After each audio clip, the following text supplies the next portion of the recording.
Tehran में हुए हवाई हमले में अली खामेनेई की मौत के बाद उनके बेटे मुज्तबा खामेनेई को ईरान का नया सर्वोच्च नेता चुना गया है।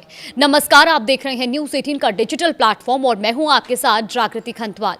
ईरान के सर्वोच्च नेता अली खामेनेई की हवाई हमले में मौत हो गई और इसके बाद उनके बेटे मुज्तबा खामेनेई को देश का नया सर्वोच्च नेता चुन लिया गया है।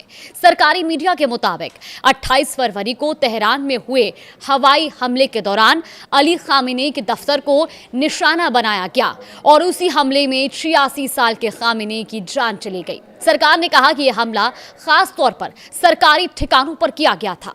इस घटना के बाद ईरान में 40 दिन के राष्ट्रीय शोक का ऐलान किया गया और साथ ही 7 दिन सार्वजनिक छुट्टी भी घोषित की गई। देश भर में सुरक्षा बढ़ा दी गई है। बड़े शहरों और सरकारी इमारतों के बाहर अतिरिक्त सुरक्षा बल भी तैनात किए गए हैं। चलिए आपको बताते हैं कि आखिर मुज्तबा खामेनेई कौन है।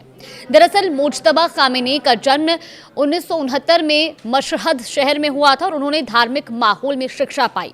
ईरान और इराक के युद्ध के आखिरी दौर में उन्होंने रेवोल्यूशनरी गार्ड में भी काम किया था और वो लंबे समय से अपने पिता के करीबी माने जाते थे। कहा जाता है कि वो पर्दे के पीछे रहकर कई बड़े फैसलों में भूमिका भी निभाते थे। हालांकि उन्होंने कभी कोई बड़ा सरकारी पद नहीं संभाला, लेकिन वो अपने पिता के भरोसेमंद सलाहकार थे। सेना और अर्धसैनिक बलों के साथ उनके अच्छे संबंध बताए जाते हैं। साल 2009 में चर्चा में आए थे मुज्तबा खामेनेई।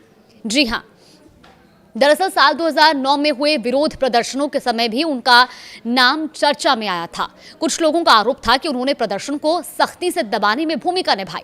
अब उनके सर्वोच्च नेता बनने के बाद देश में नई राजनीतिक बहस शुरू हो गई है। 1979 की क्रांति के समय वंश के आधार पर सत्ता देने का विरोध किया गया था और इसीलिए कुछ लोग उनके चयन पर सवाल भी उठा रहे हैं। फिलहाल सैन्य समर्थन के कारण मुज्तबा खामेनेई को मजबूत नेता माना जा रहा है। ऐसे में आने वाले दिनों में ये साफ होगा कि उनका नेतृत्व देश को किस दिशा में लेकर जाता है।